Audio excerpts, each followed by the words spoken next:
Bismillah. Adapun pertanyaan yang kedua yang ada di Telegram, dan apakah benar perkataan orang yang mengatakan bid'ah hasanah? Maka apakah benar orang yang menanyakan ada bid'ah yang hasanah, bid'ah yang baik? Maka jawabnya barakallahu fikum, tidak benar. Never ever. La yujad taqsim, lam tujad taqsimul bid'ah ilal hasanah wad dhalalah.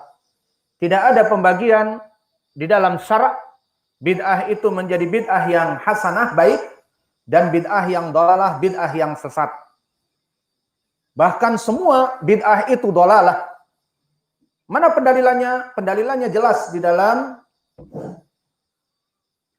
hadis yang diriwayatkan oleh Imam Muslim dari Jabir bin Abdullah, fa inna khairal hadithi kitabullah wa khairal huda hadi Muhammadin sallallahu alaihi wa ala alihi wasallam. Maka di dalam hadis kemudian disebutkan wa syarrul umur muhdatsatuha wa kullu bid'atin dhalalah. Yang maknanya bahwa kalimat kullu bid'atin dhalalah, bahwa seluruh kebid'ahan itu adalah sesat. Dan di riwayat An-Nasa'i yang sama sanadnya seperti Imam Muslim, wa kullu bid'atin dhalalah wa kullu dhalalatin finnar. Segala kebid'ahan itu sesat dan segala kesesatan bermuara di api neraka. Syahidnya kalimat kullu di dalam syariat Islam, baik Al-Quran ataupun hadis, kullu bimakna semuanya, bimakna seluruhnya. Maka di dalam ayat Al-Quran Allah berfirman, kullu man 'alaiha fan wa yabqa wajhu rabbika dzul jalali wal ikram. Maknanya seluruh yang ada di muka bumi ini akan faniyah. Maknanya akan tidak kekal. Dan Allah berfirman, kullu hizbin bima ladaihim farihun. Setiap kelompok akan berbangga-bangga dari apa yang ada padanya. Maka inilah maknanya adalah semua. Dan juga di dalam hadis kullukum ra'in wa kullukum mas'ulun an ra'iyatih. Hadis Ibnu Umar yang muttafaqun alaih, kalian itu adalah pemimpin. Laki-laki itu pemimpin. Maka seluruh kalian laki-laki akan dipertanggungjawabkan kepemimpinan kalian atas anak dan istri-istri kalian. Syahidnya lafaz kullu yufidul umum, begitupun di sini kullu bid'atin dhalalah. Seluruh yang namanya bid'ah itu dia adalah kesesatan. Maka tidak ada yang namanya pembagian bid'ah hasanah. Karena apa? Karena bid'ah hasanah yang mereka gembor-gemborkan, apa yang diinginkan coba? Yang diinginkan adalah menghalalkan istihsan fiddin, menghalalkan, melaksanakan pembaruan, melaksanakan renovation, melaksanakan innovation dalam permasalahan ibadah. Ini yang dilarang. Kullu bid'atin dhalalah. Dan di hadis Aisyah yang terdahulu, man ahdatsa fi amrina hadza ma laysa minhu fa huwa rad. Apa-apa yang merenovasi dari ibadah dariku, maka dia tertolak. Maka akhirnya di saat mereka melaksanakan suatu peribadatan yang mengandung bid'ah, kita sebutkan tadi kunut fajar yang terus-menerus. Ya akhi, itu adalah bid'ah. Hadisnya dhaif. Telah disebutkan tadi ilahnya Abu Ja'far Ar-Razi. Maka apa yang dikatakan oleh mereka? Tapi kan ini baik. Lalu kalau begitu akan ada bid'ah hasanah. Tidak apa-apa bid'ah kalau dia itu baik. Kan ini baik. Ya Allah. Contoh yang lain, misalnya mereka melaksanakan adzan, sebelum adzan mereka melaksanakan tasbih, tahmid, dan tahlil. Maka sebelum adzan mereka berkata, subhanallah, alhamdulillah, wallahu akbar, wala ilaha illallah. Kemudian nambah salawat Nabi, Allahumma sholli wa sallim wa barik ala nabiyina Muhammad, baru Allahu akbar, Allahu akbar. Maka kita katakan, ya akhi, ini bid'ah. Di dalam hadis yang diriwayatkan oleh Imam Al-Bukhari dari Abdullah bin Zaid, di saat Nabi memerintahkan untuk melaksanakan adzan kepada Bilal, maka tidak dikatakan, katakanlah wahai Bilal, Allahumma sholli ala Muhammad sebelum adzan ataupun tasbih, tahmid dan takbir. Tidak ada. Setelah kita membayangkan, menjelaskan kepada mereka tentang kebid'ahan yang mereka lakukan, apa jawabnya? Tapi kan ini hasanah. Berarti masuk kepada bid'ah hasanah. segala sesuatu yang baik. Maka ini adalah perkara yang sangat berbahaya. Karena jika seseorang menganggap istihsan kepada agama ini, maka semua orang akan melaksanakan kebid'ahan dan melegitimasinya dengan bid'ah hasanah. Yasinan setiap malam Jumat. Alhamdulillah membaca Yasin adalah sunnah, namun mengumpulkan manusia khusus pada hari Jumat dan mengira bahwa itu adalah ibadah yang dulu dilakukan, maka Nabi tidak pernah mengumpulkan para sahabat di hari Jumat, dan para sahabat pun di zaman Abu Bakar, Umar, Utsman dan Ali. Lalu dari mana? Dan begitu pun Maulid Nabi. Dari mana happy birthday Nabi? Tidak ada. Di zaman Nabi melaksanakan happy birthday untuk dirinya, ataupun di zaman Umar, Utsman, Ali, bahkan Abu Bakar melaksanakan hari kelahiran Nabi dengan Maulid Nabi, tidak ada.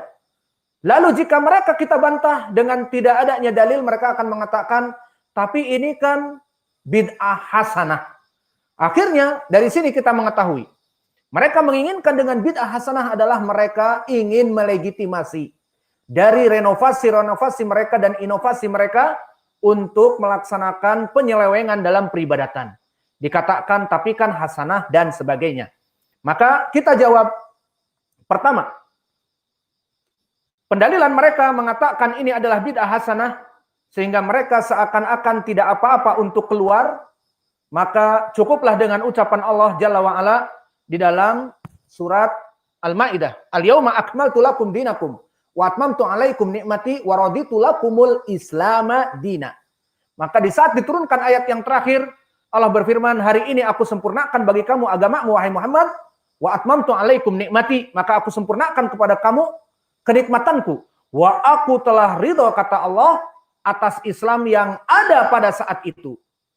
Maka kalau begitu, datang orang yang menambah-nambah dalam peribadatan, dikatakan Maulid Nabi sunnah, dikatakan Yasinan sunnah, dikatakan mengucapkan tasbih, tahmid, tahlil, dan sholat ala Nabi sebelum adzan sunnah.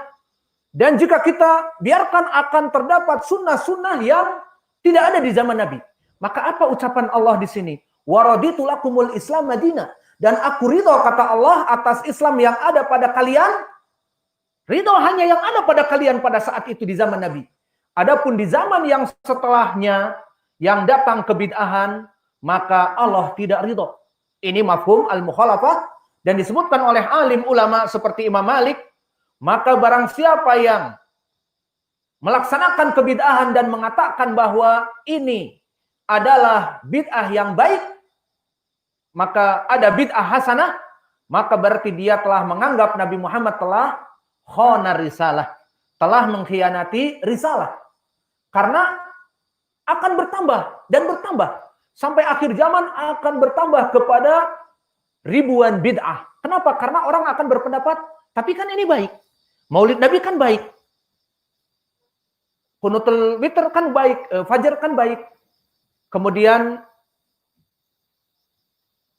permasalahan tasbih dan tahmid sebelum adzan juga akan baik.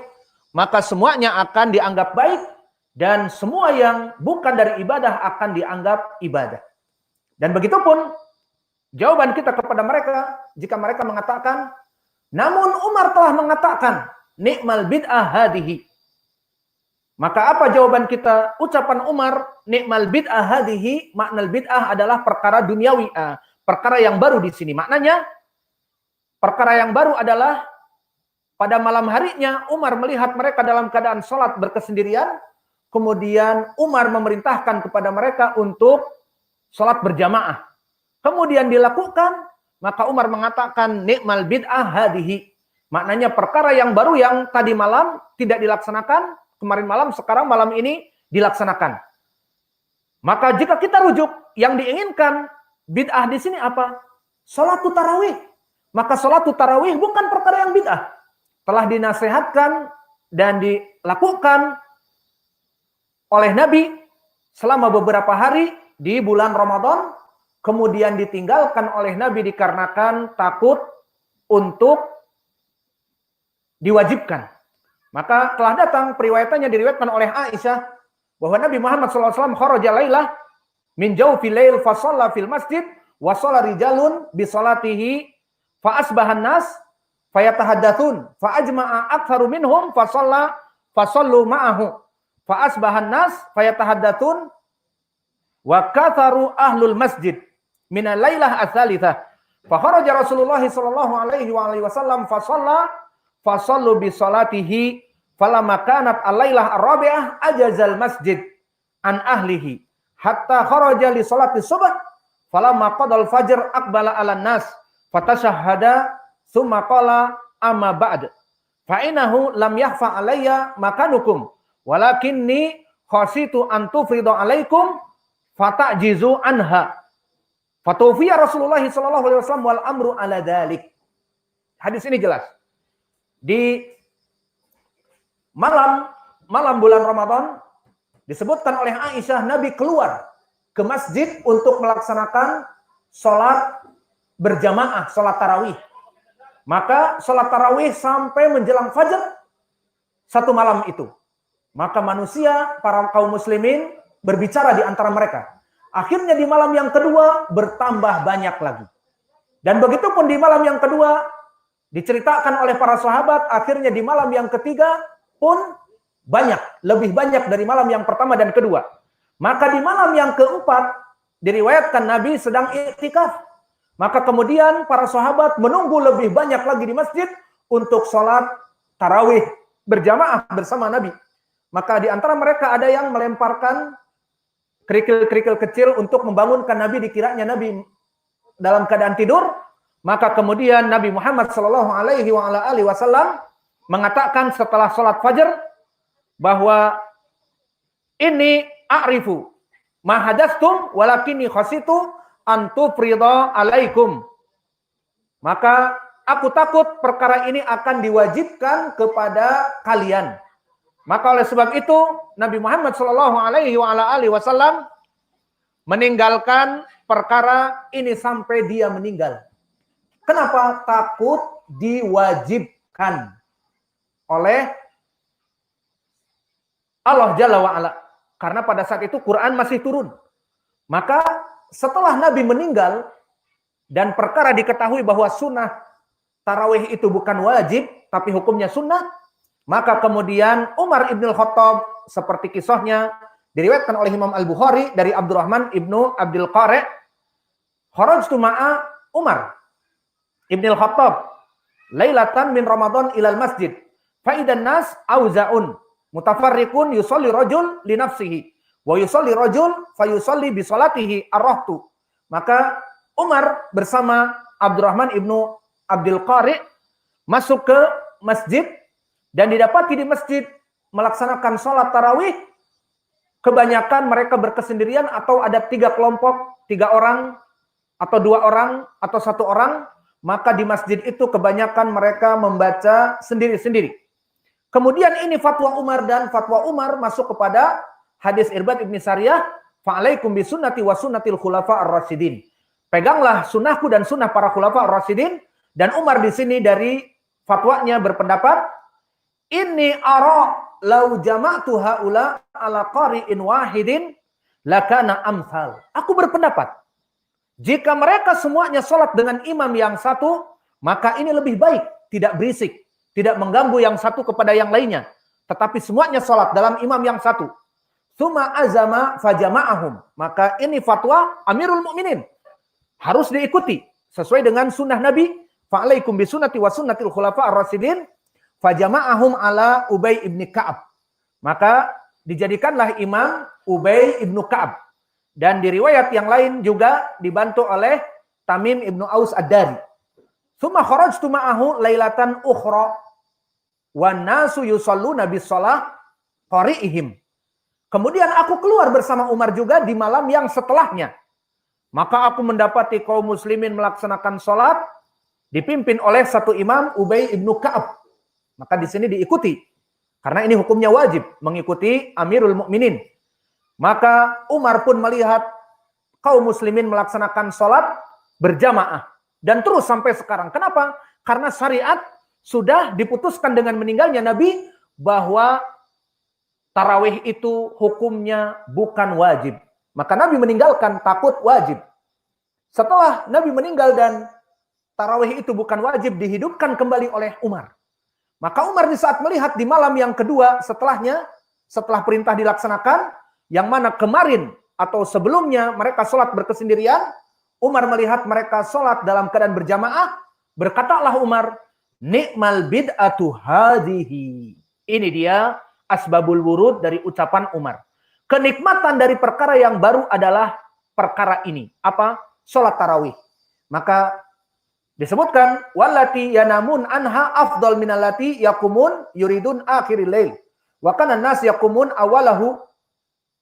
Maka dikatakan orang-orang yang tidur sekarang, maknanya tidur sekarang untuk sholat di akhir malam lebih baik daripada yang sholat sekarang, dan manusia sholat di awal agar mendapati jamaah yang banyak, dan juga di antara mereka ada yang bekerja dan sebagainya. Di pagi hari akhirnya mereka sholat berjamaah di awal malam, dan ada juga yang di akhir malam. Sahihnya di sini dari ucapan asbabul wurud ni'mal bid'ah hadhihi, maknanya adalah lugawiyah, maknanya perkara yang baru yang kemarin malam tidak dilakukan, sekarang dilakukan. Karena jika dikembalikan kepada syar'i, bid'ah ini adalah nikmat bid'ah, maka sholat tarawih bukan perkara bid'ah, bahkan dia adalah sunnah dari awal sampai akhirnya sunnah. Maka ini jawaban kita kepada mereka dari satu sisi. Membantah ucapan mereka dari ucapan Umar, ni'mal bid'ah hadihi. Dan juga membantah dari ucapan mereka yang kedua, telah ada di dalam hadis sunnah sayyi'ah dan sunnah hasanah. Maka ini menjadi pendalilan adanya bid'ah sayyi'ah dan bid'ah yang hasanah. Maka kita jawab, makna dari bid'ah hasanah, makna dari sunnah hasanah adalah menghidupkan sunnah yang telah mati. Mana pendalilannya? Seperti hadis yang diriwayatkan oleh Imam Muslim dari Jabir ibni Abdullah. Di saat ada orang Badu yang dalam keadaan fakir, miskin dan papa, meminta sumbangan kepada Nabi Muhammad dan para sahabatnya. Maka ini menjadi pendalilan bahwa meminta bantuan kepada kaum muslimin untuk biaya kehidupan dan sebagainya, ini bukan perkara yang aib dan haram. Maka Nabi kemudian setelah mengumpulkan para sahabatnya, kemudian datanglah satu sahabat yang langsung melaksanakan sunnah bersedekah di awal pertama. Maka kemudian setelah itu datanglah para sahabat yang lain memberikan sedekah. Maka melihat perkara itu Nabi berkata, "Man sana fil Islam sunnatan hasanah fa umila biha ba'dahu kutiba lahu mithla au mithlu ajri man amila min ujurihim la yanqusu min dzalika syai'a. Wa man sana fil Islam sunnatan sayyi'ah maka fa umila biha ba'dahu kutiba alaihi mithlu wizri man amila biha wala yanqusu min auzarihim syai'." Maknanya, barang siapa yang mansana sunatan hasanah, yang menghidupkan sunnah, karena sedekah itu adalah sunnah, dia adalah ibadah, bukan bid'ah. Namun barang siapa yang memulai sedekah, di saat semua para sahabat menunggu siapa yang memulai bersedekah, maka ada seseorang sahabat yang memulai bersedekah, memberikan apa yang dia punyai, maka para sahabat yang lain akhirnya memberikan bantuan kepada Arabi tersebut.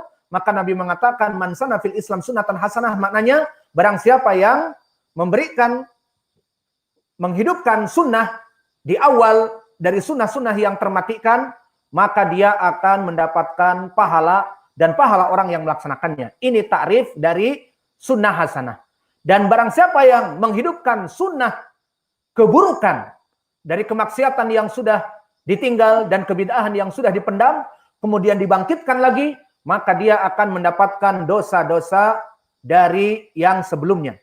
Maka di sini menjadi pendalilan yang jelas, bantahan kepada mereka bahwa makna sunnah hasanah dan sunnah sayyi'ah maknanya menghidupkan sunnah yang ada. Seperti kita sekarang melaksanakan sunnah yang banyak dimatikan, apa? Adzan awal. Kita melihat di sekitar kita di Masjid Darmasraya tidak ada yang adzan awal.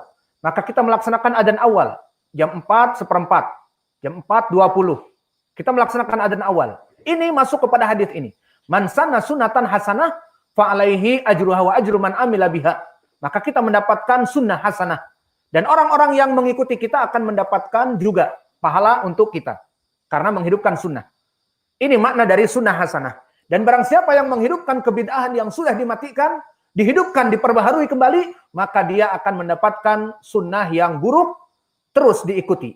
Ini jawaban kepada syubhat mereka sunnah hasanah dan sunnah sayyi'ah. Maknanya menghidupkan sunnah hasanah dan menghidupkan kembali sunnah yang sayyi'ah. Maka inilah 3 jawaban kepada mereka yang mengatakan bahwa ada sunnah, ada bid'ah hasanah. Jawaban yang pertama, bahwa di dalam syariat Islam disebutkan kullu bid'atin dolalah, maka kullu yufidul umum. Dan kami sebutkan contoh-contoh yang lain. Dan juga kami jawab dengan apa yang mereka inginkan dengan bid'ah hasanah, ingin melegitimasi dari peribadatan-peribadatan kebid'ahan mereka. Segala kebid'ahan dikatakan ini bid'ah hasanah. Dan juga jawaban yang berikutnya, mereka beristidlal dengan ucapan Umar, nikma bid'ah hadihi. Kita sebutkan tadi asbabul wurudnya bukan perkara yang bid'ah, yang tidak ada landasannya, tetapi sholat tarawih yang landasannya di hadis-hadis muttafaqun alaih dari Aisyah dan yang lainnya. Dulu Nabi sholat berjamaah 3 hari. Di hari yang keempat ditinggalkan. Maka setelah meninggal Nabi dan hukumnya tetap sunnah, maka dihidupkan oleh Umar dan Umar mengatakan nikma bid'ah hadihi.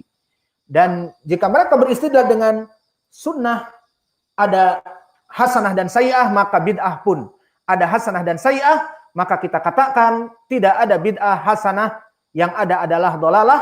Adapun sunnah terbagi menjadi hasanah dan sayyi'ah, maknanya bukan sunnah sayyi'ah, maknanya tetapi menghidupkan sunnah yang dimatikan dan menghidupkan kembali sunnah yang buruk, yang tadinya mati menjadi hidup, maka dia mendapatkan dosanya.